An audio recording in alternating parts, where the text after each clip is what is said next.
तो अयोध्या में सदियों पुराना इंतजार आखिरकार खत्म हो गया है। एक ऐसा भव्य मंदिर बनकर तैयार है जो सिर्फ आस्था का केंद्र नहीं बल्कि इंजीनियरिंग का भी एक शानदार नमूना है। चलिए समझते हैं इस ऐतिहासिक निर्माण की पूरी कहानी। और ये देखिए, ये तस्वीरें हैं अयोध्या के उसी राम मंदिर की, जिसका काम अब पूरा हो चुका है। ये वाकई एक ऐतिहासिक पल है जिसका इंतजार कई पीढ़ियों ने किया है। लेकिन जैसा हमने कहा, ये सिर्फ आस्था की बात नहीं है, ये इंजीनियरिंग का भी एक कमाल है।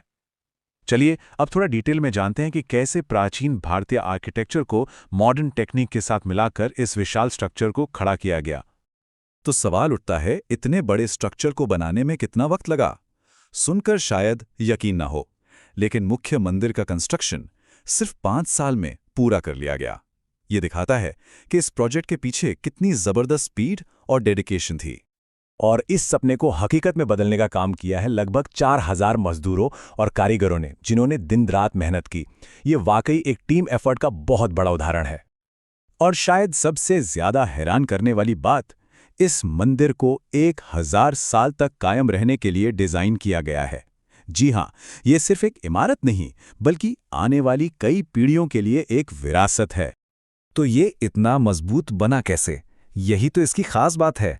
इसमें लोहा या स्टील बिल्कुल इस्तेमाल नहीं हुआ है। इसे नागर स्टाइल की एक सब स्टाइल मरु गुर्जर आर्किटेक्चर से बनाया गया है, जिसमें पत्थरों को एक दूसरे में फंसाकर, मतलब एक इंटरलॉकिंग सिस्टम से जोड़ा जाता है। यही चीज इसे भूकंप रोधी और टिकाऊ बनाती है। ये पूरा कॉम्प्लेक्स 2.7 एकड़ में फैला है और इसकी ऊंचाई 161 फीट है। और नतीजा आपके सामने है। पत्थर पर की गई ये बेहतरीन नक्काशी, ये वो कला है जो सदियों तक अपनी चमक बिखेरती रहेगी। तो हमने इसके कंस्ट्रक्शन की बात तो कर ली। अब समझते हैं कि ये मंदिर सिर्फ एक स्ट्रक्चर से कहीं बढ़कर क्यों है, और इसका बनना इतना बड़ा और ऐतिहासिक पल क्यों माना जा रहा है। मंदिर के कंस्ट्रक्शन के पूरा होने को मार्क किया गया धर्म ध्वज समारोह से।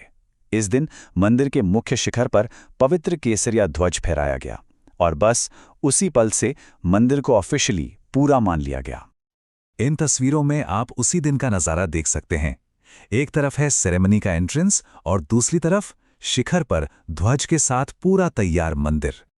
इस मौके पर प्रधानमंत्री नरेंद्र मोदी का कहना था कि ये सदियों पुराने घावों को भरने जैसा है।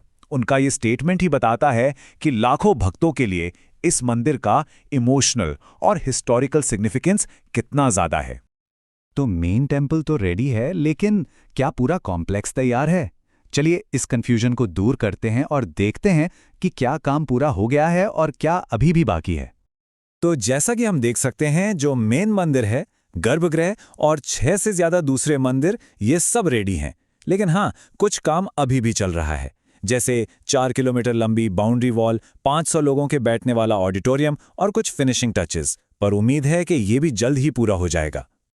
अब बात करते हैं इसके फ्यूचर इम्पैक्ट की। इस मंदिर के बनने से अयोध्या शहर पर क्या असर पड़ेगा? सबसे पहले तो पिलग्रिमेज और टूरिज्म में एक जबरदस्त उछाल आने की उम्मीद है। इससे लोकल इकोनॉमी जैसे होटल्स, ट्रांसपोर्ट, इन सबको एक बड़ा बूस्ट मिलेगा और अयोध्या एक बड़े स्पिरिचुअल सेंटर के रूप में और भी मजबूत होकर उभरेगा।